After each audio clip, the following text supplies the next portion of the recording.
dans ma vie personnelle et professionnelle, je suis équipée pour traverser les initiations, pour tenir la route, sans abandonner mes engagements. Ça, c'est vraiment un gros point pour les leaders et les entrepreneurs. L'année dernière, là, en 2022, là, on a eu les initiations des initiations. C'était une initiation après l'autre, une initiation après l'autre. Ce qui nous a sauvé la peau, c'était quoi? C'était Phoenix. C'est le fait qu'on a appris à travers Phoenix à continuer à tenir, peu importe ce qui arrive, sans lâcher nos clients, sans lâcher l'excellence de nos services, sans lâcher qu'est-ce qui se passe, en faisant de la gestion de crise, en se tenant ensemble. Ce sont des muscles de leadership.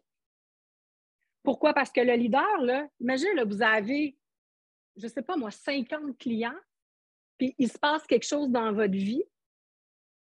Vous ne pouvez pas tout abandonner du jour au lendemain.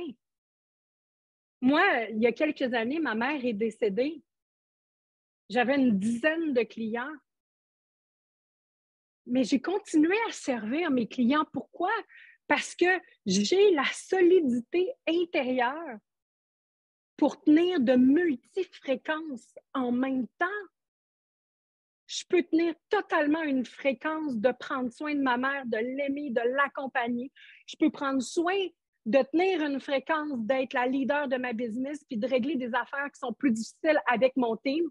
Je peux tenir la fréquence d'être en amour avec mon conjoint Martin, puis qu'on ait une passe difficile, puis en même temps tenir la fréquence de « non, je fais riser mon entreprise simultanément ». Et ça, ce sont vraiment des muscles de leader. Et quand on parle de ça, tu sais, la plupart des gens, moi, je les vois choir devant. Est-ce que c'est un mot choir? Comme ils viennent s'écraser devant l'initiation. Ils viennent vraiment, ils s'écrasent devant l'initiation, ils ne sont pas en ressources, ils ne voient pas nécessairement, OK, mais en ce moment, on peut mettre ça en place, on peut mettre ça en place, on peut mettre ça en place. Phoenix donne justement cette vision large de oui, il se passe tout ça, mais je suis en mesure de tenir toutes ces fréquences-là en même temps et de continuer à servir de façon magistrale. Donc, voyez où est-ce que vous en êtes. Puis je parle de Phoenix parce que je n'ai pas le choix de parler de Phoenix en ce moment. C'est cet entraînement-là qui nous a permis de développer ces muscles-là à moi et mon équipe. Puis ça me touche de vous le dire parce que ce que j'ai vu vraiment dans la dernière année, c'est à quel point ces muscles-là, une fois qu'ils sont bien entraînés, comment ça soutient la vie au complet et comment on ne peut pas revenir en arrière. Il y a des choses qui se comprennent, il y a des choses qui se voient, il y a des muscles, vraiment des muscles. Et c'est comme, il y a juste des solutions. OK? Donc, voyez où est-ce que vous en êtes. OK? À ce point-là. Donc, où est-ce que vous en êtes quand vous vivez de multiples initiations? Parce que la vie est comme ça. C'est pas parce que vous n'allez jamais arriver à un point qu'il n'y aura plus d'initiation. Puis, j'ai une nouvelle à vous dire. Plus l'initiation est grande, plus le miracle de l'autre bord il est grand. Donc, d'attendre d'être enfin arrivé au moment où il n'y aura plus d'initiation, ça n'existe pas. Ça n'existe tout simplement pas. Enlevez-vous ça de la tête. C'est un fairy tale, ça n'existe pas. C'est au contraire, je vais le riser comment? Je vais le transcender comment? Puis, OK, ça a l'air de ça en ce moment, l'initiation. Est-ce que c'est confortable? Mais absolument pas. Mais regardez-moi rebondir de l'autre côté, par exemple. Pourquoi? Parce que je le sais que là, ce que je suis en train de vivre, c'est de l'autre bord que le soleil brille, puis c'est là ma direction. Lorsque je suis dans un groupe, et ça, c'est intéressant. Hein? Puis ça, pour nous, moi, je vous dirais, moi puis Martin, c'est vraiment quelque chose qu'on a appris, on l'a vraiment appris.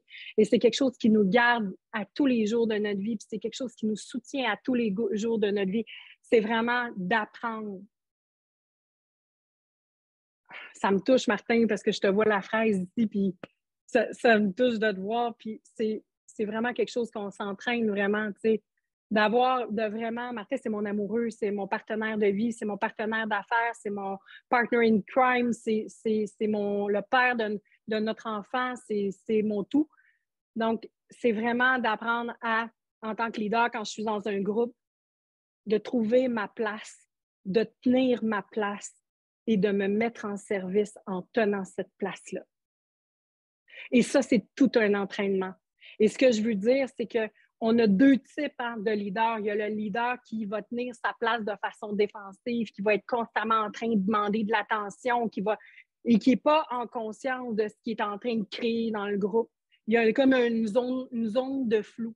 Ça fait, oui, partie du processus d'éveil puis du processus de leadership, de saisir que en tant que leader, c'est ma responsabilité de prendre ma place, de gagner ma place, d'être en service à travers la gestion de ma propre place et en soutien du leadership de tout le groupe et du leadership des leaders du groupe.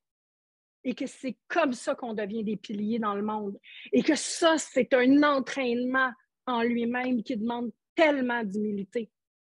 C'est ce moment-là où est-ce qu'on catch que, c'est parce que l'affaire, c'est que j'ai le choix. Soit je suis un leader, c'est dur ce que je vais dire, ou soit je suis un drain pour le groupe. Qu'est-ce que je choisis d'être? C'est toujours un choix. Soit je participe à monter l'énergie du groupe, soit je suis un boulet dans un groupe. Et c'est dur à regarder. Puis je peux vous dire personnellement que j'ai été un boulet une longue partie de ma vie quand je rentrais dans un groupe. Pourquoi? Parce que j'avais besoin d'attention, parce que j'avais besoin d'être vue, parce que j'avais tendance à être une leader négative, parce que j'étais dans la position de victime, puis que je m'entourais des victimes pour chialer. Ça fait partie de mon processus pour devenir la leader que je suis aujourd'hui. Et le jour où j'ai compris qu'à un moment donné, oui, c'est vrai, les leaders sont là pour prendre soin de moi. Oui, c'est vrai, les leaders sont là pour me valider. Oui, c'est vrai, les leaders sont là pour me donner de l'énergie. Oui, c'est vrai, les leaders sont là pour passer à travers mon travail par en arrière, puis pour aller voir. Oui, les leaders sont là pour faire de la gestion de crise avec moi parce que je suis en défensive. Mais il y a un certain moment au niveau de notre leadership où est-ce qu'on doit se rendre compte que, wow, mais quelle trace je laisse dans le monde, quelle trace je laisse dans le groupe, quel impact je laisse à mon passage. Puis c'est souvent après avoir reçu, puis reçu, puis reçu, puis reçu, qu'à un moment donné, il y a comme un petit éclair de génie qui vient souvent avec l'ego qui fait comme non, non, non, non, on ne regarde pas ça. Puis l'éclair de génie, qu'est-ce qu'il dit? Il dit, ben, c'est peut-être à ton tour aussi de commencer à soutenir. C'est peut-être à ton tour maintenant de soutenir l'énergie, puis d'aider les leaders à soutenir l'énergie.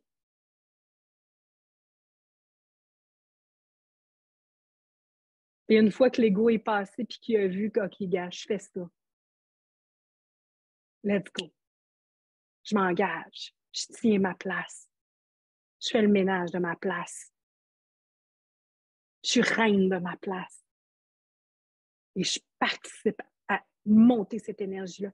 Qu'est-ce qui se passe? Je deviens un pilier dans le monde qui impacte massivement.